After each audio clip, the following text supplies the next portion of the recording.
Hi, everyone, and welcome to Pinstripe People, a Yankees podcast sponsored by FanDuel on the Believe Network. I'm Sal Maiorana. As always, he is Mike Lindsley.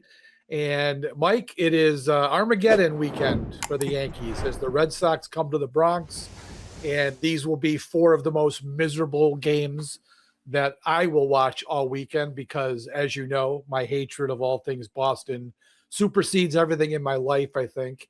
And when the Red Sox play the Yankees, it sets me off in a new stratosphere of aggravation. And I'm expecting some aggravation this weekend, Mike. I think Boston, they've cooled off a little bit from that amazing run they were on. But I think this is still a really dangerous team that's just playing better right now than the Yankees are. And let's face it, they've kind of had the Yankees number a little bit these last few years. Give me your thoughts. Yeah, I mean, this has 3 or 4 written all over it. Does it not? I mean, you say Armageddon weekend. I thought it was Armageddon week, what I just watched against the Houston Astros. And by the way, a big thanks to Arc of Onondaga. They're a supporter of Pinstripe People. You can go register for the ARC race coming up in a couple of weeks at arcon.org. That's ARCON.org. Thanks to Arc of Onondaga. And they're huge baseball fans over there as well. But I thought the Armageddon was the week of 2 or 3 to the Astros. I know we're going to get into a lot of that, but yeah, I mean, you're kind of leading into the weekend, and all of a sudden problems are layered, right? The Yankees have problem after problem after problem. We know about the Judge news. We're going to get into Lombard, but there's like all of a sudden stacked problems that Boston doesn't have, and the Yankees going back to game 1 against Houston, there it was, right? Like blowing leads, the contact famous play at third base. And if you win that game, you set more of a tone against Houston. And, oh, by the way, Tampa lost that night. Boston, I believe, lost that night. And, you don't get that game, and then you kind of give one back over time. Then you play by yourself on Thursday. You could pick up a half game. You lose that game, and you're coming in that way now, right? And I had a couple of feelings in that Astros series that I used to have in the playoffs, which was, oh man, how are they going to do it again? Oh man, what's this going to, it's going to turn out this way. It's good. And then every guy comes up with a clutch hit. Doesn't matter who it is, 1-9. And yeah, so you're coming into a weekend where, yes, your Sal Maiorana anxiety this weekend is going to be through the roof. So you might want to get an apartment for the weekend, buddy. I might want to just not watch the games at all and just look at my phone every once in a while to see what's happening because these games really do put me over the edge. I have a deep-seated hatred of the Red Sox and the Jays and Rays too. But man, these Red Sox, I just did not expect, Mike, at the end of June, I just did not expect we'd have to worry about the Red Sox. I thought they were dead and buried, and then they went and swept the Yankees 4 straight at Fenway, and it turned everything around. It really was the demarcation line of both team seasons. If the Yankees come out of that even 2-2, the Red Sox may not go on the run they did, and the Yankees probably aren't worrying about the Red Sox right now. But here we are. And you're right, the Astros series, it was the start of a week where they're playing 2 teams that we really hate. But I will admit, Mike, that the Astros don't quite have the same cachet that they once did. I mean, Altuve really is the last guy left from that team that owned the Yankees in the postseason every October. So I'm kind of over them. You're right. This series did bring back some feelings because that game on Tuesday night was the pivotal game of the series. They blew 3 leads in that game, something the Yankees really haven't done much of this year because their bullpen has been pretty good. It was just a bad implosion, a bad time for Brent Hedrick, who's been great, to have his worst outing of the season, which, they turned a 6-5 lead into an 8-6 deficit there in the 8th inning. That was rough. And then we get the news that Fernando Cruz in that game, who was terrible again, but now we know why. Apparently he's had an elbow problem for a few weeks, didn't say anything to the team, which, Mike, I respect professional athletes and their willingness to play through the pain and try to push forward. But he has not pitched well for about a month, okay? And he should have said something before that rather than put the team in jeopardy. I mean, I think out of his last 16 appearances, he'd given up a run in 8 of them, 5.5 ERA. This should have come out earlier, and it didn't. Now it is out, and he's probably out for the year, maybe out for his Yankee career if it's Tommy John surgery. Their bullpen there's some issues right now when you've got Michael Fulmer and Justin Topa throwing innings for you at this point. Yeah, again, it's like you have a feeling in May that can be different in July, and then a different feeling going into September. And look, I have concerns both about the bullpen and the starting rotation. Weren't those just the two Yankee strengths we talked about for the last several months? Absolutely. Yeah. So what are you going to do in the postseason if you don't even have that and you can't hit? Which, by the way, when you score 6-7 runs, you feel pretty good against Houston. Oh, wait. Then you have it's that night, right, where the driver, the 5-iron, the putter, and the wedges go away, right? It's kind of like my analogy with golf all the time. You can drive it well, then you don't putt well. You hit your mid-irons well, then the wedge goes. The wedge and putter are great, then the 5-wood and the driver go, right? Baseball, kind of the same thing, like starting pitching, bullpen, then the Yankees, bread and butter, can't hit. They finally get a bunch of runs in some games, then they blow the lead where it's a bad Hedrick game. And again, I'm not blaming him. Everybody deserves one bad game here and there. But all of a sudden, feeling-wise, and again, here we are, Red Sox weekend, you have a different feeling about starting pitching. Garrett Cole, great till he gives up another famous home run. Max Fried, come on, man. This guy, is he ever going to be 100% healthy again? Okay, then you have the Schlittler stuff. You have the workload. You have this. You have that. Will Warren you can't trust. Now Weathers is out. The bullpen problems. You have Cruz is now gone for who knows how long. So how good do I feel about the starting pitching and bullpen compared to a week ago, 5 weeks ago, 6 weeks ago? I know. You're wound up. Yep. You're wound up, and I understand why. Look, I mean, it is an issue. They need to get Max Fried back this weekend. They've got two TBDs on the probable pitchers this weekend. So I'm hoping they're just going to let Fried throw. He was throwing almost immediately after they put him on the IL. So this almost felt, Mike, like a little bit of a phantom IL, maybe just give him some rest. But I don't believe that because they need him, right? They need the guy to be pitching. So if that was what the case was, I'm not sure I really understand that. But whatever it was, they keep saying that he should be fine. And I have a hope that he'll pitch one of the games on Saturday. We know Will Warren's getting the one on Sunday, and it's going to be Cam Schlittler on Friday night. So starting pitching, definitely an issue. Warren the other night, it's just been this pattern where he pitched good the first 10 or 12 starts, and he really has not been able to deliver. He's getting deep into counts on almost every batter. Yeah. The guy can barely get through 5 innings, and that's part of the reason why this bullpen is so gassed, where Hedrick has 68 appearances and Fernando Cruz is now blown out his elbow. So you're right, they need to get more, and it's hard to ask for more from the rotation because it has been so good. But right now, we're at nut grabbing time, and they've got to come through. They've got to be good because this bullpen is faltering a little bit. They signed Michael Fulmer, who, okay, we'll see. But Mike, the guy's pitched in 7 games since the end of 2023. He had a Tommy John in there. Justin Topa sucks. I mean, that's just an arm.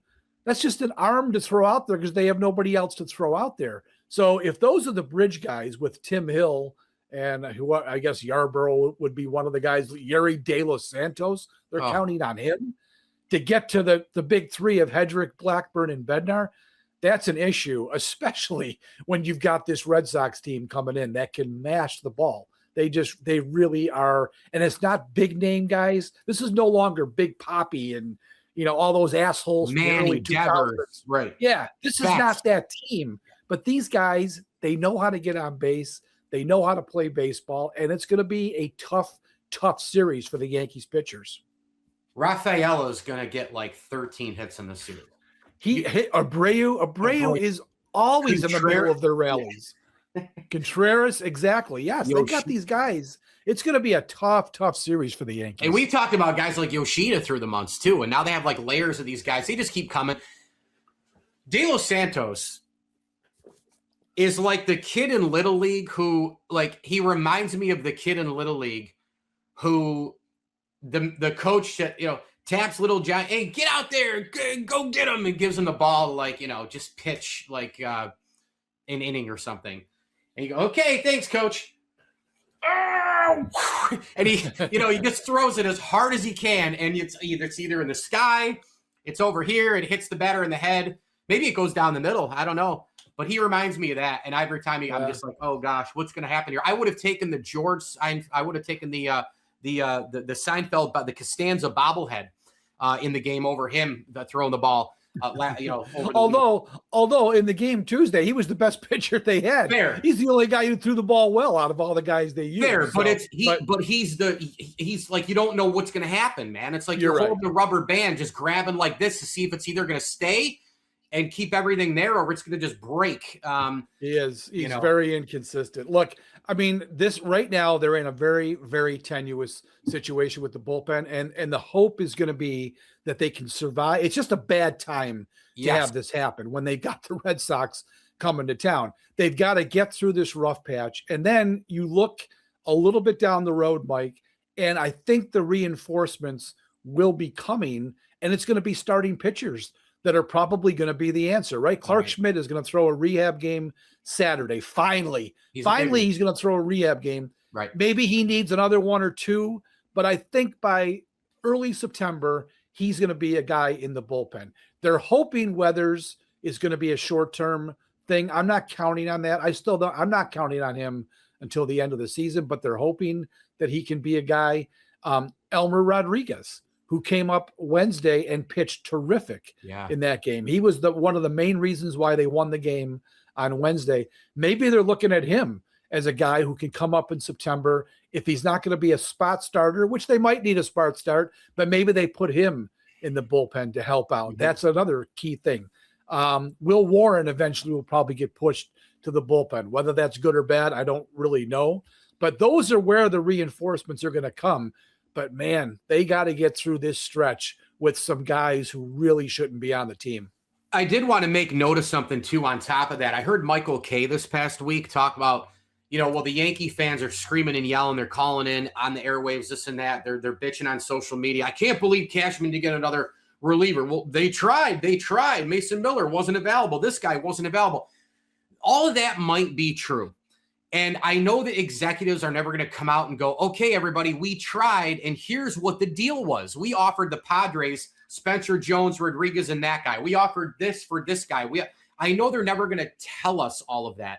But when we hear people like Michael Kay and others say they tried, like I would like to know what they tried means a little bit more, because I just want to know at some point. I mean, I will give Cashman, I want to say the word credit, but I'll give him a little bit of whatever you want to call it, that he does openly talks a lot and he is honest most of the time with the media in terms of like the trade stuff and like what we're trying to do and this and that. He'll hide a few things, but he is available. He talks. He's been around fine.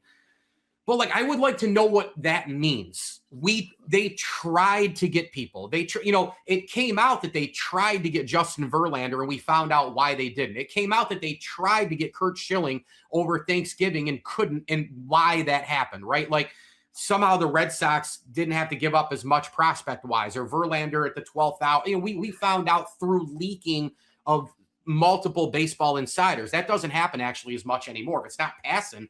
No, sometimes right? We get the same thing with the Bills too. Brandon Beane is always telling us, we tried to get that guy. We tried to get that guy.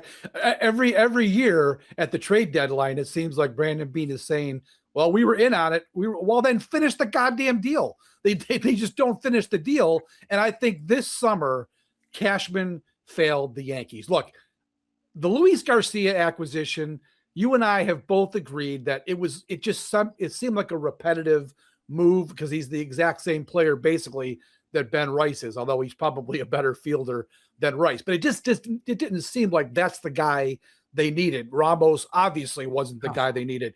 He had to add bullpen arms, and now it's biting him in the ass. Well, right. The Cruz injury has really shown a light on how that was a failure, that you can't. And here's the other thing, Mike. He knew on August 3rd that this bullpen was being overworked. Hedrick has already thrown 2.5 times more innings than he'd ever pitched in his life in 1 year. And we still got a month and a half to go, plus a month to go, plus the postseason. How he didn't add some live arm, and instead he's signing Michael Fulmer and Justin Topa off the top of a dumpster somewhere, is just bizarre to me. roster construction, but seeing ahead of things. It's the 1-2 punch that I talk about. This is the latest example, seeing ahead of things, because eventually the starting pitching for the Yankees most of the last several years has done its part. The bullpen does its part until right about now, because injuries for the starters and shorter outings, right? Workload, the day we're in, analytics, the bullpen usage, the bullpen-centric baseball we're in. These things collide by the time Labor Day hits. It happens every single year. One follows the other. Domino falls, second domino. Everybody knows how dominoes work. Well, Brian Cashman should line up dominoes in his office and tip one and go, oh, that's my roster. Because guess what?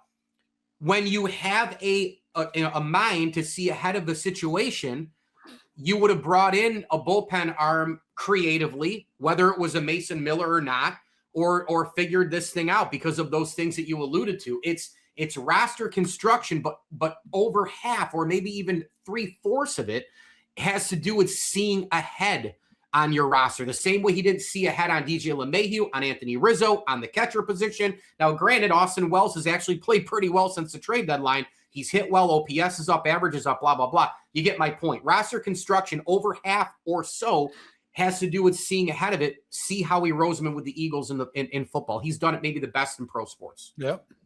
Let's talk about George Lombard here, because wow, what the hell is going on with him? The first 2 weeks he was up, we thought we were looking at the next Ozzie Smith in the field. The way every play he made was dazzling, and he made the easy ones too. I mean, you can make the great plays. A lot of guys will make the great plays and screw up the easy ones. Well, he was making every play. I don't even know what we're watching. I mean, there was the stat that came out last night. He's the first Yankee since 1915 to make an first shortstop, Yankee shortstop, since Roger Peckinpah. Remember him in 1915? Went to school with Roger Peckinpah. Yeah. And he made errors in 6 straight games. And guess what? He was playing in a gravel sandlot, probably somewhere on Highland Field or whatever they called it before Yankee Stadium was built. George Lombard, what the hell? He dropped a pop-up last weekend in Toronto, and that seemed to trigger everything. Now, the one the other night, Jazz screws it up first, right? First, Jazz kicks it, and it goes over to Lombard. He makes the dumb decision to try to throw the guy out, throws it away. Last night, it looked to me, Mike, as I watched the replay, because I did not watch the game. I was covering the Bills' thrilling victory over the Steelers in the preseason finale. It looked like Caballero might have bothered him. They were close together, and Lombard goes to field it. He misplayed it. It happened to bounce right to Caballero, who then stupidly tried to throw the guy out, and they both get an error. Have you ever seen that before? How a shortstop and a third baseman get an error on the same ground ball? That's got to be a pretty rare thing in Major League Baseball. But anyways, Lombard might have been distracted by Caballero, but Jesus, make the play. I mean, the one that when Rodon was pitching last week, Taylor Sunday afternoon, Taylor made double play. Why does he? It's right in front of him. He goes to the backhand rather than just fielding it, on the forehand. Normally, botches that one. So Boone says he's not worried. It's just a blip on the radar. Mike, I worry about everything. I think he's a very good fielder, but he's got to figure this shit out, man. Yeah. By the way, Hilltop Park, when they were the Highlanders. And I got to tell you, those fields, wouldn't you give anything to go back in a time machine to see the old Baltimore chop? I'm sure those guys had no teeth in their mouths after all the bad hops they probably had to face. The gloves that they had with holes in them, or however the heck they were. Oh my gosh, what an era! But that's part of baseball lore. It's really cool stuff. I think the dead ball stuff and all that old stuff. This is a little bit of a problem because what happens now and. Remember, there was a guy by the name of Derek Sanderson Jeter, and I'm not saying Lombard's going to be Jeter. Jeter had 56 errors in 1993 at Greensboro in the minor leagues, and that was part of what happened when George Steinbrenner eventually went to Clyde King, his number one Goomba, and said, Derek Jeter's never going to be a New York Yankee. He's never going to be the captain here. He's never the good old days of George. Are you questioning the good old days of George, Mike? Come on now. Overall, George was a great owner, and he deserves to be in the Hall of Fame. But again, better businessman than baseball man overall. Absolutely. Now, I give him credit for getting Reggie and Catfish and those guys because he didn't even outbid those guys. He just sold them on the Yankees. And if you don't believe us, go read Bosses of the Bronx with Mike Vaccaro, who came on our show about a month or so ago. My point is, Jeter did this. He was okay. People let him kind of grow and do his thing. The Lombard thing, though, it is so wild. From your point, you nailed it. Because that's exactly how I felt. The guy came in and vacuumed up everything, both easy play and hard play, simple play and difficult play, double plays, charging it, going side to side, the double play, like the arm, the IQ, the footwork from his soccer days. I mean, it was like complete. And you're like, okay, everything they told us is right here. And then all of a sudden it just stopped. Now it could be yips. It could really just be yips. It could be like young golfer yip, where you come out, you win 3-4 big time tour events, and then you crap the bed, and then you come back a little bit, work through it. I don't know, but man alive, like, yeah. And the problem now is, Sal, as you know, when you have the yips in anything, the second that ball's hit to short, the first thought is what? Uh-oh. Yeah, I know. And you know what? For a while there, I was hoping every ball was hit to him. Now I cringe when I see the ball going to short, which is not a good place to be. I think the kid will figure it out. I mean, he's been a terrific fielder his whole life. So I just think, like I said, I think a couple of these plays were a little bit fluky, but ultimately, yeah, the error is charged to him. He's got to get it straightened out. So I don't know. People are saying, I heard some people on Twitter like, oh, they need to sit him down for a day. No, he needs to keep. What are you going to do? Put Caballero there? He's got to keep playing. He's got to play through it. The bat has slowed down as well. He had the triple last night off the wall, but I think he was like going into the game. I remember I looked it up. He was like 4 for 24 with 1 RBI during the last week or so. So I had a feeling that would happen because he did get off to a good start. I had a feeling the hitting tool was probably going to get caught up to, and now he's going to have to readjust. I still love the player, but he does need to work through it. Let's talk about Luis Garcia real quick. Yeah. We just said, like, why did they get him? Well, this is why they got him. I think he was 7 for 10 in the first 2 games. I think he might have had a hit last night. I forget. I didn't see it, but he's worked out pretty well. And you know what, Mike? He's played a pretty good first base. I've been surprised. He's better than Ben Rice over there. I can pretty much guarantee you he is better than Rice, so he is an upgrade. So I've liked what I've seen from him. Let's see what he can do now this weekend, because I don't think he's ever played, given his time with the Nationals, who have sucked the whole time he was there, he's never played in a series like the one he's about to play this weekend. No doubt. He didn't have any hits last night. He had 2 strikeouts, though, and we know he strikes out. He's going to do that. Look, he's been pretty good. I that's all I got to say about that. He's been pretty good. I mean, this was what I told you about. The only thought Cashman had was not to get a repetitive player. I need anybody in the building who can hit. So he went out and got this guy. So you're right. And that is the thing that we have to look to. He did get a hitter. I mean, it was at a position they probably didn't need, but he got a hitter. Right. Position be damned. DH first base be damned. Roster clog be damned. Who's coming back be damned. Like, I need people right now who can hit. And if you can hit, I'll figure out a place for you, and then we'll work out everybody else with, his boy Boone. I like a couple of things about him, though, going into the series. He seems to just love the New York thing. He seems to not. I mean, he's like the anti-Will Warren. I mean, he gets up there, he's dancing. Now he's got the big chain, which these guys, I mean, so between the huge chain stuff I know I'm going to sound like I'm the same way. But between the elbow protection and the stuff up here and the chain and this, I mean, gosh, can you just wear a uniform and play? I mean, can we do that? Can we go back to Hilltop Park and just play in a uniform? But this guy, he seems like he loves he's flair for the dramatic. His swing when he gets it, my God, that ball goes. He's a lefty in that stadium, seems to be a fit there. The only thing is, and I hate to just always complain about this team, but the only thing about him is the other night when they were trying to remember runs coming back, right, in the 9th inning, if he leads off an inning and you're down 1 or 2, because he's swinging at everything. Once they get down 1 or 2 runs, Spencer Jones and him, those kind of guys, they go right back into the zero contact whatsoever. I'm just going to get a home run because that's going to help us the most. No. When you're down 2, you got to just get on base, because then you pass the baton on, because the next swing could tie it, or you get another guy on, then the next swing can tie it. Now we know RISP is a problem, but I was going to say, in the Yankees case, you pass the baton and then they drop it, right? Nobody holds on to the baton with this team. Sure, fair enough. You don't have a Carl Lewis there. I get it. But it's a situation, or a Jackie Joyner Kersey or whoever.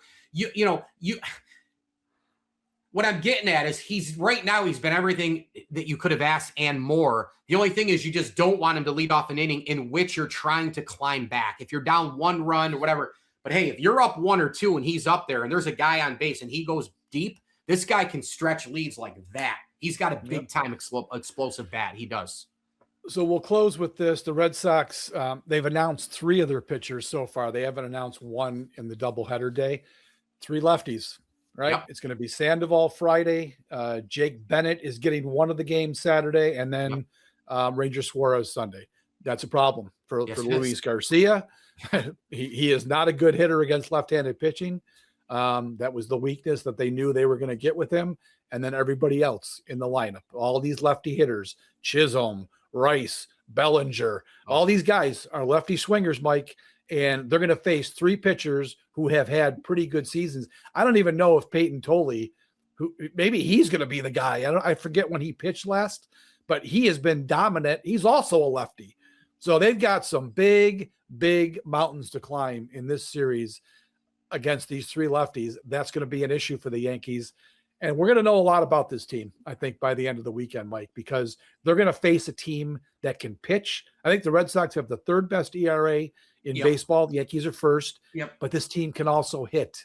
They can also hit the Yankees pitchers. So they got their work cut out for them. I am not looking forward to these 4 games. They really do, Sal. And this is a series that you looked at least I did.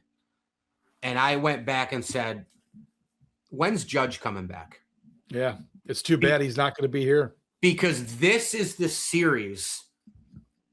Best player, runners in scoring position, right-handed bat, plays the outfield. I mean, this is like where your superstar in this series, man. Like but hey, and now all these things that happen, they're now late. We didn't foresee the Cruz injury, right? Like a month and a half ago, right? We didn't see maybe the starting pitching, taking a nosedive before Labor Day, like, in spots, not total, but in spots. Well, now all of a sudden it's gone this way, and all of a sudden where's Superman? Like, regular season Superman. I know he's not postseason Superman overall, but we need the MVP Judge. We need the 3-time MVP in a series like this. Be like, oh, those are all those problems. Don't worry about it. This is where you put the deficiencies in the trash. This is where the starting quarterback, like an Allen, a Mahomes, Lamar, a Hurts, a Darnold, wherever, however you want to go with quarterbacks, you want to throw people in there. They cover up deficiencies. When you get your elite starting quarterback doing that's what Judge can do.